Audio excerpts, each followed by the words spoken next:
As we mentioned on our previous episode of Market Journal, the National Association of State Departments of Agriculture met in Lincoln, Nebraska last week for their 100th annual meeting. In conjunction with the Aksarben Foundation, NASDA hosted Secretary of Agriculture Tom Vilsack in Omaha Friday for a discussion on ag and trade. You'll note the flags from Argentina and New Zealand behind the podium. The second half of the event featured a discussion with officials from those two countries. Formerly the governor of Iowa, Vilsack has served as Ag Secretary since 2009. As he said in his remarks Friday, U.S. agriculture has seen a big benefit from international export markets in those years. We have had over the last 7+ years the best years in agricultural exports in the history of the United States. We will top $1 trillion of agricultural sales during the last 7+ years. Speaking to a crowd at Omaha's CenturyLink Center, Secretary of Agriculture Tom Vilsack stressed the critical role foreign markets play to U.S. agriculture. 30% of all sales, 30% of all agricultural sales are directly related to exports, and 20% of ag income is related to exports. So it's critically important that we look for opportunities to expand. Arguably, the biggest opportunity to broaden U.S. ag sales could come from the Trans-Pacific Partnership, or TPP. The 12-nation trade deal includes the United States, Australia, and Japan, among others. It was signed earlier this year but faces an uncertain future in Congress. Vilsack cited the potential benefits from an American Farm Bureau report, which he labeled conservative in its estimate of an additional $4.4 billion in net farm income from full TPP implementation. But further, Vilsack noted the importance of having a presence in Asia, where the middle class is growing faster than any other continent in the world. It's projected that in the next 15 years in Asian countries, the middle class population, which today is roughly 530 million people, will grow by 2.7 billion to a total of 3.2 billion people.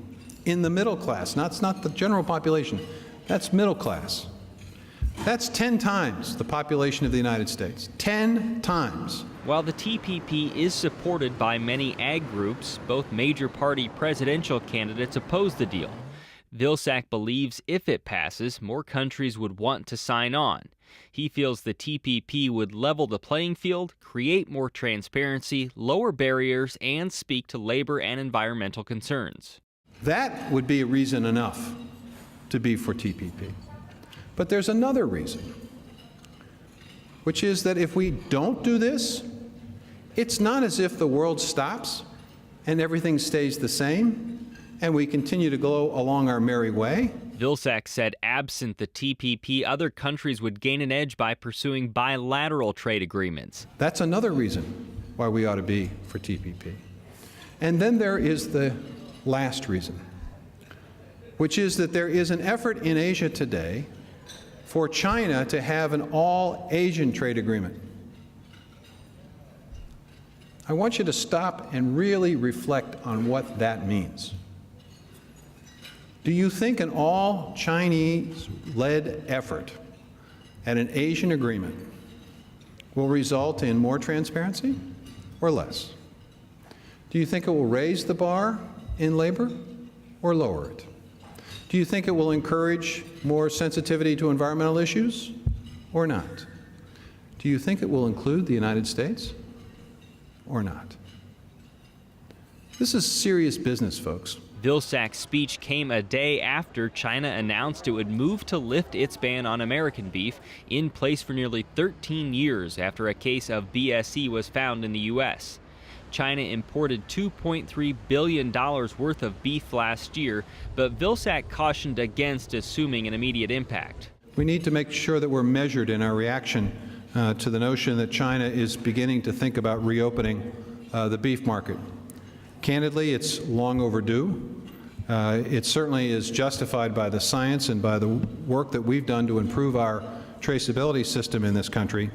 But what China announced yesterday is just the first of 3 steps that have to be taken in order for that market to be reopened to even a limited amount of our beef. Vilsack's appearance also came a week after the U.S. Department of Agriculture announced the United States had filed a complaint with the World Trade Organization alleging China had provided excessive subsidies to its growers of corn, wheat, and rice.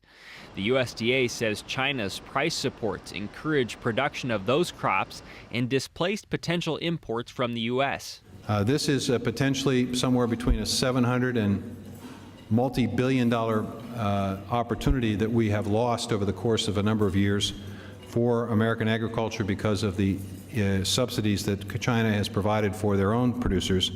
And if they want to be part of the international system, then they have to apply and comply with the international rules. As President Barack Obama's term winds down, Vilsack may be serving his final months as Secretary of Agriculture. He thanked the audience for their role in providing food for the country, which is increasingly removed from the farm. Earlier, he urged ag producers to speak to consumers about the importance of the industry and of international trade. We need to be talking to the people that are more skeptical about all this. We need to expand the conversation about the importance of agriculture to this country. We need to make sure that every American, not just those who farm, not just those who ranch, not just those who own farmland, but every American understands what they get because of American agriculture. You can see more from Secretary of Ag Tom Vilsack's speech, including his thoughts on potential trade with Cuba, through a link on the Market Journal website.